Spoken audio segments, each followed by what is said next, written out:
Welcome, ladies and gentlemen, to this, your Scorpio November 2022 reading and forecast. Hi, I'm Nigel Saint James, clairvoyant, and I've had the great pleasure of doing a number of one-on-one clairvoyant readings for Scorpios over the course of the last month from different parts of the world.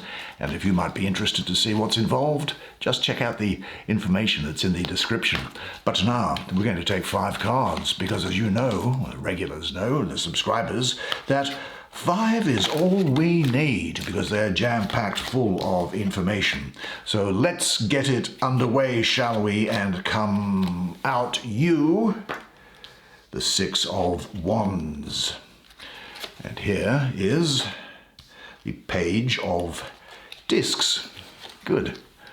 Here is the Star. I love that card, the Star. The energy around it is just exquisite and perfect for you. There's the Queen of Swords. Maybe something from in here somewhere. Let's dig deep, shall we? Let's see what there is. And there is, finally, the Knight of Swords. Well, why don't you come sit down here next to me? We'll have a good close look at the imagery on these cards together while I do the reading for you. Let's look first at the 6 of Wands. This looks like, if it is who I think it is, and I do think it is who I think it is, yeah, I can tell because of that. There. This is the Archangel Michael. Now, this 6 of Wands is the Archangel Michael. His name means who is like God. He is a warrior that commands the armies of God, metaphorically, of course. His fire and life force interact with things directly and with force, with vengeance and righteousness. Now, his weapon here is the flaming spear, isn't it? And it's burning a trail through the dark forest, making a way forward. This dragon he destroys is darkness. He destroys it with direct force and illumination by going straight through it like a penetrating army. Now, in this painting, his wings that you can see behind him there, they resemble dark mountain peaks. And there are, in the top here, you'll see flying around at the top of the painting there are legions of angels flying in the sky. Well, Michael, he comes down to earth, to the pits of hell, and slays demons and dragons. Well, I think that this card says to slay your dragons. The dragons are whatever opposes you or your situation. Now, spiritually, the dragons are darkness and ignorance within you. You illuminate this darkness with fire. This is also a marriage of these seemingly opposite elements, the angel and the dragon or demon, a being from heaven and a being from hell. But both are part of you.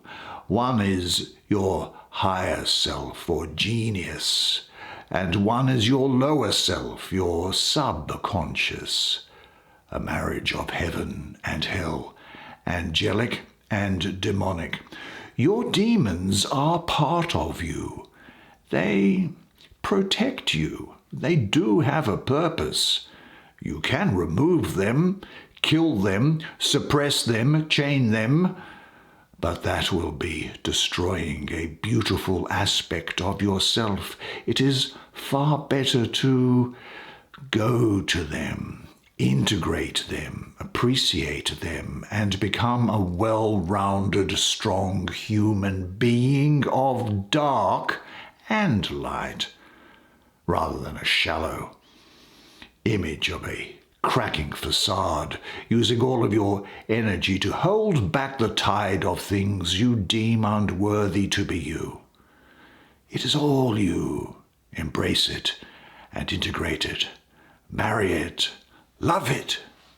Now, this is astrologically Jupiter ruling the second decan of Leo, which is the 3rd to the 12th of August. Now, Jupiter is all about love, expansion, philosophy, And this combines beautifully with the creativity of Leo. And so what you end up with is success in achieving the things that you're going after. Now, Leo is also ruled by the sun, and this number 6 here, I have a mystical association with the sun in that as well. I also have an association with Christ consciousness, with Vishnu consciousness, and with Krishna consciousness. So there's great balance and harmony here. And Leo is going to give you confidence and creativity during this period, while Jupiter will bestow expansiveness and just straight out good luck. Numerologically, the 6 is about transition, movement, balance, solution, and harmony. And what you are going to end up here with is victory, success, a great degree of clarity, I think, a breakthrough moment. You'll be inspired to continue. And I think you're going to get recognition from others. And if I may say so, I think you are going to quite enjoy being in the limelight. So certainly there shall be victory over past troubles, although you will remember them. You've defeated them and you've become stronger. Look, now all is well. This is a fantastic energy. You've worked hard to get where you are, so enjoy yourself. High self-confidence now from Leo to go forward and set new goals. And you might also find that you are going about improving your learning and understanding, which is the Jupiter aspect. So do what you are planning to do. This moment promises success. What do you really want to achieve? What does victory mean for you? Say to yourself, I am now ready to enjoy success in my life. Every event in my life brings me closer to my final goal, and my victory brings benefits to all involved. Fantastic energy indeed, and what a great time for you, and don't you deserve it? I sure think you do. Let's have a look at this card here, which is the star. Now, actually, do you know I read somewhere that there was an Eskimo proverb that referring to stars that said perhaps they are not stars, but rather openings in heaven where the love of our lost ones pours through and shines down upon us to let us know they are happy. Isn't that beautiful? Now, this is Saturn ruling Aquarius with Neptune exalted. Look, Aquarius as a sign, Aquarius is all about being an individual and being a one-off. Don't you notice that about Aquarians? They're very unique people, have a very unique style of dress, as a rule. And yet they have an overall humanitarian outlook. Well, the star shares these qualities of individuality and uniqueness in that it is trying to remind you about the divinity and uniqueness within you, while encouraging you to be a pipe for bringing down your highest potential.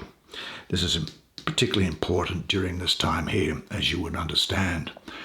So this is also bringing about the crystallization of things, success, inspiration, self-recognition, radiating clear vision, and also like this, a trust in yourself, and perhaps even a connection to universal intelligence.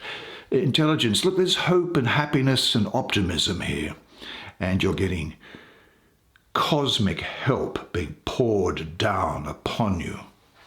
Now, this is definitely a time when you will be fulfilled and inspired by life, and it is a reminder to follow your dreams, those that give you the most inspiration, and be open to love and trust creation and what it brings. Encouragement is now being given to you, I think, that although you have had some testing times, and you have in the past, haven't you? Well, now it's time to move forward with renewed hope and live an inspired life that you can express yourself fully in. Let your star rise and stay in contact with the earth. trust your environment, and find ways to let others share in it. You will be tested and recognized by the fruits that you bear. I will say this, though. Are you totally fulfilled in your present area of work? Check to see if you are doing everything possible to bring your ideas into fruition, and say this to yourself. I am a radiant light being. I am a star that walks upon a bigger star. I see what can be of benefit to people around me. My creative powers of imagination and my connection to all-encompassing consciousness show me the way to realize my ideas. Well, we'll go up to what's on the top column here, which is this, look at the little baby. The little baby, look at these very elaborately made shoes. I don't normally notice anything about clothing, but that does stick out to me here. Well, Taurus, Gemini, Aries, I think they're going to be important to you. This is a period where you will be beautiful and strong, pregnant with life, generous, kind, and benevolent. She is, as esoterically as a page, she's earth and she's in earth. So you'll be very grounded at this time, very grounded. There is a center, an utter balance within you, from which blooms the rose of fertility. I think you will also be following your own heart and your will and true purpose in life. So this energy is about getting in touch with that most important aspect and protecting it, just as this little baby is protected in this cradle here. Now, obviously, I'm looking at that baby, so of course I'm getting the sense of pregnancy or birth here, but it also could refer to the birth of ideas or to the development of ideas, research. And it also represents a productive time for you after what has been probably something of a barren stretch. We haven't sort of been getting things done. I'm also getting marriage, parenthood around here. This is very good for people who are involved in domestic duties rather than have an external career. Certainly something new is entering into your life, so prepare yourself. What must you do in order to be ready for something new to come into your life? Maybe say to yourself this: I feel the quality of newness now entering my life, and I am ready for the new beauty in my life. Now, underneath that little baby is this card, which is the Knight of Swords. Wow, this is an interesting depiction of the Knight of Swords. Well, the Knight of Swords is both the Sun, S-U-N, as in the star, and the Son, S-O-N, as in the child. And his lion mask, I think, is a symbol for the sun, and the golden light radiates and streams out of it. He is the prince of the chariots of the wind, and around here, for you, I'm getting Aquarius and Capricorn. Now, I'm going to refer to it as a man for the reason, but of course court cards can be of either gender. This is a younger man who is intellectual, smart, full of ideas and plans, very clever, but maybe a little bit unstable, somebody who can be domineering, elusive, and someone who is actually very impressionable. The person here could be full of ideas which tumble over each other. He's a mass of fine ideals, but they're all unrelated to practical effort. He's clever, but unstable of purpose, and actually kind of personally indifferent to any one of his ideas, knowing that any one of them is just as good as any other. And he can reduce things to unreality by sucking the actual facts out of things and converting them into unsustainable ideas. You, however, will be very intuitive during this period and have a great degree of creative thinking. And you'll be cutting through entanglements, becoming free of limited ideas and models, and have a clear perception. But this is what we've been seeing throughout the time here. You might find that your ideas at the moment are a little ahead of their time, and that people might have some difficulty in keeping up with you, mentally, in the way that you're bringing things across. You'll be creating ideas very quickly, but what you must do is not move on without developing them. His intellect can be draining to those who can't keep up with him. But you will be, I think, independent, private. Some people might find that you are, or think that you are difficult to get to know, or that you lack emotional warmth or empathy. I can't imagine that's the case. It's just a feeling that I'm getting, so be aware of it. But I think this also could indicate the need for you to slow down and analyze your thoughts to see if something practical can be gained from the things that you're coming up with. You've got such a good mind. You've got to convert what's in the mind into action, because knowledge without action is of no use.